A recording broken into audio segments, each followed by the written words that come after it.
First online note கொஞ்சம் எனக்கு டவுட்டா தான் சார் இருந்தது. எப்படி ஆன்லைன்ல சாத்தியமாகும், எப்படி சொல்லி தர முடியும் அப்படின்னு. நீங்க ஒரு டெமோ கிளாஸ் அட்டென்ட் பண்ண சொன்னீங்க. அந்த டெமோ கிளாஸ் அட்டென்ட் பண்ணும்போது புரிஞ்சு மத்தவங்க பண்ணும்போது ஆட்டோமேட்டிக்கா இன்ட்ரெஸ்ட் வந்துருச்சு.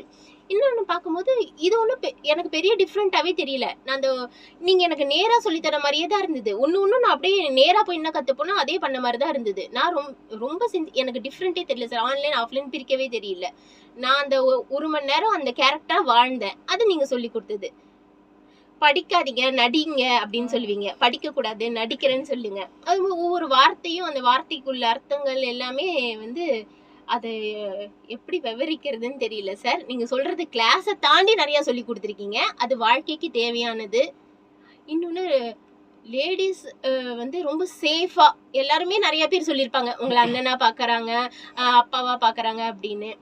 நானா வந்து ஒரு குரு தான் சார். இருந்தாலும் வந்து என்ன சொல்றதுன்னா உங்களை பெருமைப்படுத்தணும் அப்படி மாதிரி நான் நினைச்சிட்டு இருக்கேன் சார்.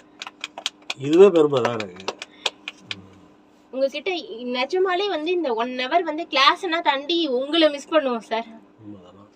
எனிவே எல்லாரும் நல்ல லெவலுக்கு வரணும் அப்படிங்கிறது தான் அல்டிமேட்டாக நம்ம எதிர்பார்க்குறது. சரியா? அந்த இடத்த ரீச் பண்ணிட்டீங்க, ஸ்டுடியோக்குள்ளே வந்து உட்காந்தாச்சு. இன்னிலேருந்து உங்கள் லைஃப் ஸ்டார்ட் ஆகுது, ப்ரொஃபஷனல் லைஃபு. இந்த மைக் உங்களுக்கு, இந்த ஸ்டுடியோ உங்களுக்கு. எடுத்துங்க.